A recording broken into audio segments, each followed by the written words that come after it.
Ito tayo, nagpapatuka tayo sa ating mga baby stag. So 2 buwan na sila mahigit. Yung ating pinapakain pala dito ay yung crumble na stag developer. So dahil tag-init ngayon, gagawin natin, binasa ko yan, hinaluan ko ng mga food supplement. Tapos umambon kahapon, kailangan natin silang i-prevent. Ayan, lagyan ko agad ng antibiotic yung kanilang inumin para iwas sipon. So ayan, pantay-pantay naman yung kanilang laki. Ayan o, pare-pares lang laki nila, pantay-pantay ang kain nila. Ayan o, mahaba kasi yung batukan.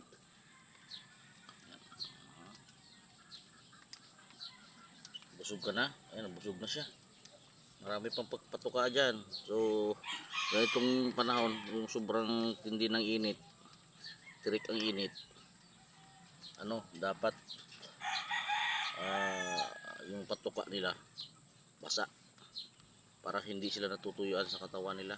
Kahit sabihin natin may tubig, pero mas maganda na rin yung wet feeding tayo para makasuporta doon sa moisture ng katawan ng mga sisiw.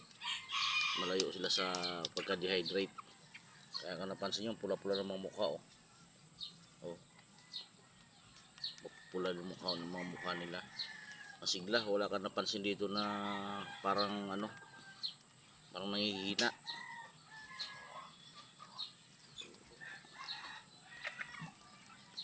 Ganda na yan, tingnan mo yung mukha nilang pula. Busog na yung iba. Balik-balikin pa nila yan.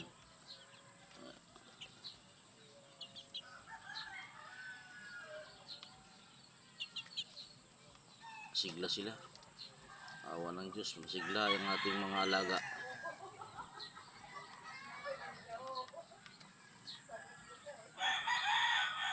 So sa gabi, yan yung nila, batugan sa taas. So, i-exercise sila sa baba, taas, baba, taas. Maliit lang kasi itong ating mini-ranging natin, wala talaga tayo space. Kaya medyo nahihirapan tayo magparami. Lang itong ganito, hanggang kaya lang natin alagaan kasi pagbaha dito mapakinabangan yung lugar na to. Kat sila sa taas, so doon na lang natin sila pag-iwa-hiwalayin sa kulungan. At least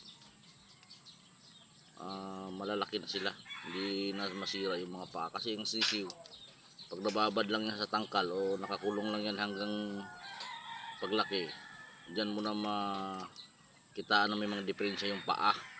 May piki, may sakang, o may tabingi yung daliri. Sabihin ng mga matatanda, sinyal daw yon, sinyalis nung panahon yon. Pero sa ngayon, dahil na tayo na-develop na yung pagbibreeding ng manok, mga ganong bagay sa mga breeder, na yan, abnormality yan pag may mga diferensyang paa. So para maiwasan yan, kahit maliit lang, nilagay natin sila dito.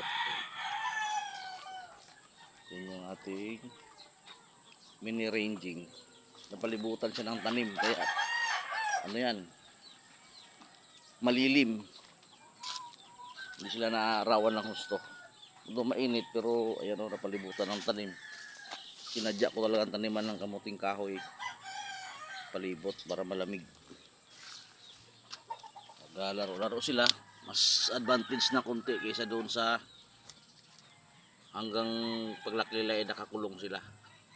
Maaga nga silang mag-mature sa kulungan, maaga silang lumaki, pero hindi healthy, hindi siksik yung katawan nila.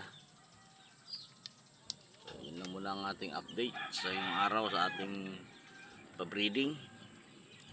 So ito na yung produkto nung binili kong materyales sa Expo noong January 23, 2024 doon sa Pasay City.